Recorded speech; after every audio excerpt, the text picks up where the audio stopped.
Fason Radyo. Fason Radyo'ya hoş geldiniz. Azerbaycan'dan haberler programındasınız. Bakü stüdyomuzdan herkese günaydın. Ben Özlem. Mən də Əli. Herkesi Bakıdan salamlayıram. Sabahın xeyir Özlem. Sabahın hayır Ali, nasılsın? Bakü'de hava nasıl bilmem ama gündem yine epey sıcak görünüyor. İstersen hiç vakit kaybetmeden başlayalım. İlk haberimiz Türk dünyasını yakından ilgilendiriyor sanırım. Türk Devletleri Teşkilatı'nın bir zirvesi varmış. Bəli Özlem, tamamıyla doğru. Bugünlerde Türk Devletleri Teşkilatı'nın, TDT'nin qeyri-rəsmi zirvə toplantısının Qazaxstanın Türkistan şəhərində keçirilməsi planlaşdırılır. Bu, təşkilata üzv ölkələrin liderlərini bir araya gətirəcək önemli bir görüş olacaq. Gündəmdə təşkilat daxili əməkdaşlığın gücləndirilməsi, iqtisadi və mədəni əlaqələrin inkişafı kimi məsələlər var. Gayri resmi bir zirve yani. Peki toplantının özellikle Türkistan şehrinde yapılmasının bir anlamı var mı? Biliyorsun Türkiye'de de Türkistan ismi her zaman özel bir yere sahip olmuştur. Əlbəttə, böyük bir rəmzi mənası var. Türkistan şəhəri bütün Türk dünyası üçün tarixi və mənəvi bir mərkəz sayılır. Hoca Əhməd Yasəvi məqbərəsinin də orada yerləşməsi şəhərə xüsusi bir müqəddəslik qatır. Liderlərin məhz bu şəhərdə bir araya gəlməsi Türk dünyasının ortaq köklərinə və birliyinə verilən önəmi vurğulayır. Bu sadəcə siyasi bir toplantı deyil, eyni zamanda bir mənəvi birlik mesajıdır. Harika bir detay bu. Demek ki siyasi mesajların yanı sıra kültürel ve manevi bağların da altı çiziliyor. Peki bu pozitif gündemden biraz daha gergin sulara yelken açalım. Görüyorum ki Bakü'nün canını sıkan bazı uluslararası açıklamalar olmuş. Özellikle Fransa ile ilgili bir haber dikkatimi çekti. Bəli, təəssüf ki, Fransa ilə münasibətlərdəki gərginlik davam edir. Fransa Daxili İşlər Naziri Gérald Darmanin'in son açıqlaması Bakıda kəskin reaksiya ilə qarşılandı. Rəsmi Bakı bu açıqlamanı Azərbaycanın daxili işlərinə qarışmaq və bölgədəki vəziyyəti gərginləşdirməyə yönəlmiş bir cəhd kimi qiymətləndirir. Xarici İşlər Nazirliyimiz də bu bəyanatın tamamilə əsassız və qərəzli olduğunu bildirib. Peki Fransız bakan tam olarak ne demiş de Bakü'yü bu kadar öfkelendirmiş? Malum Türkiye'deki dinleyicilerimiz de Fransa'nın bu tip politikalarına pek yabancı değil. Nazir Darmanin, Azərbaycanı Ermənistana qarşı təcavüzkar siyasət yürütməkdə və Qafqazda sabitliyi pozmaqda ittiham edib.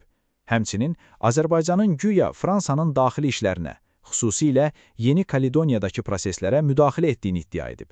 Rəsmi Bakı isə bütün bu iddiaları rədd edir və Fransanın öz kolonyalist keçmişi ilə üzləşməli olduğunu bildirir.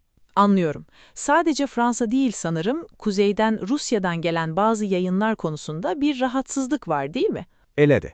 Rusiya Dövlət Televiziyasında, xüsusilə Rasiya 1 kanalında yayımlanan bəzi siyasi verilişlərdə Azərbaycana qarşı təbliğat xarakterli, həqiqəti əks etdirməyən süjetlər yayımlanıb. Bu verilişlərdə bölgədəki vəziyyət təhrif olunur. Azərbaycanın ərazi bütövlüyünə qarşı hörmətsizlik göstərilir. Bu da təbii olaraq Azərbaycan tərəfinin haqlı narazılığına səbəb olur və diplomatik kanallarla bu narazılıq Moskvaya çatdırılır. Yani Bakü bir yandan batıda Fransa'nın siyasi baskısı, diğer yandan kuzeyde Rusya medyasının dezenformasyonuyla çift taraflı bir mücadele veriyor diyebiliriz. Bu gergin gündemde iyi bir haber yok mu Ali? Mesela Avrupa ile enerji ilişkileri nasıl gidiyor? Var əlbəttə.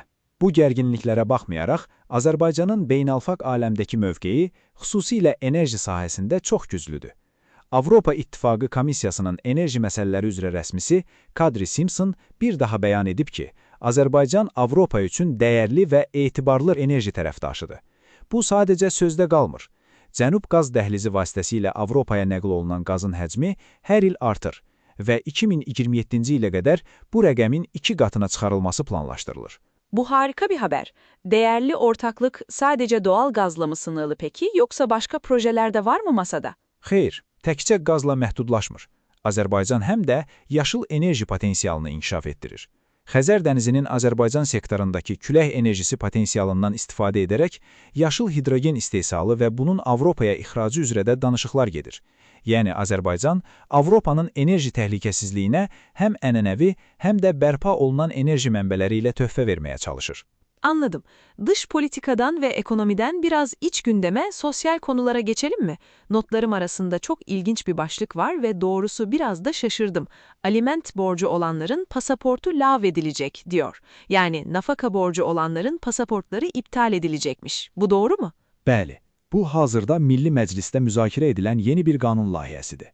Layihəyə görə məhkəmə qərarı ilə təyin olunmuş alimenti, yəni uşaq üçün nəzərdə tutulmuş nafaqanı ödəməkdən yayınan valideynlərin xarici pasportu ləğv edilə bilər. Məqsəd, uşaqların hüquqlarını qorumaq və valideynlərin məsuliyyətdən qaçmasının qarşısını almaqdır. Karşısını almak, yani önünü kesmek, engellemek anlamında. Vay canına, bu çok sert bir yaptırım gerçekten. Demek ki nafaka borcunu ödememek Azerbaycan'da ciddi bir sosyal sorun haline gelmiş ki bu kadar radikal bir çözüm düşünülüyor. Bəli, təəssüf ki, bu olduqca yayılmış bir problemdir. Bir çox ata və ya ana ayrıldıqdan sonra övladlarına qarşı maddi məsuliyyətlərini yerinə yetirmirlər.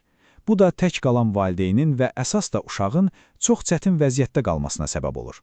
Bu yeni qanunla ölkədən çıxışlarına qadağan qoyulması, borçluların məsuliyyətlərini dərk etməsi üçün bir təzyiq vasitəsi kimi düşünülür. Umarım işe yarar ve çocuklar mağdur olmaz. Ali, son olarak biraz daha hassas bir konuya değinmek istiyorum. Yine notlarımda bağımsız bir kanal olan Azatlık Radyosu'ndan bir haber var. Hapisteki bir muhalif aktivistin durumuyla ilgili. Bəli, bu da gündəmdəki önəmli mövzulardan biridir. Azadlıq Radyosunun məlumatına görə, həbsdə olan Azərbaycan Xalq Cəbhəsi Partiyasının fəalı Zamin Salayevin səhhətində ciddi problemləri olduğu və ona lazım olan dərmanların verilmədiyi iddia olunur. Bu barədə onun vəkili və ailə üzvləri məlumat yayıb. Onlar, Salayevin təcili tibbi yardıma ehtiyacı olduğunu bildirirlər.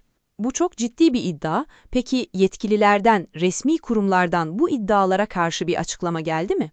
Hələlik penitensiya xidmətindən bu konkret iddia ilə bağlı rəsmi və ətraflı bir açıqlama verilməyib. Ancaq ümumiyyətlə, bu cür hallar mediada işıqlandırıldıqda, rəsmi qurumlar həbsdə olan şəxslərin bütün hüquqlarının, öz cümlədən tibbi xidmət hüququnun təmin olunduğunu bildirən ümumi açıqlamalar verirlər. Bu hadisənin də yaxın zamanda aydınlığa qavuşacağı gözlənilir. Anlıyorum. Umarız her şey yoluna girer ve sağlık hakkı herkes için gözetilir. Ali, bugünkü yoğun ve bir o kadar da bilgilendirici gündem aktarımı için çok teşekkürler. Buyur Özlem, mənim üçün zövq idi. Fason Radyo'da Azerbaycan'dan haberleri dinlediniz. Yarın yine aynı saatte buluşmak üzere, hoşça kalın.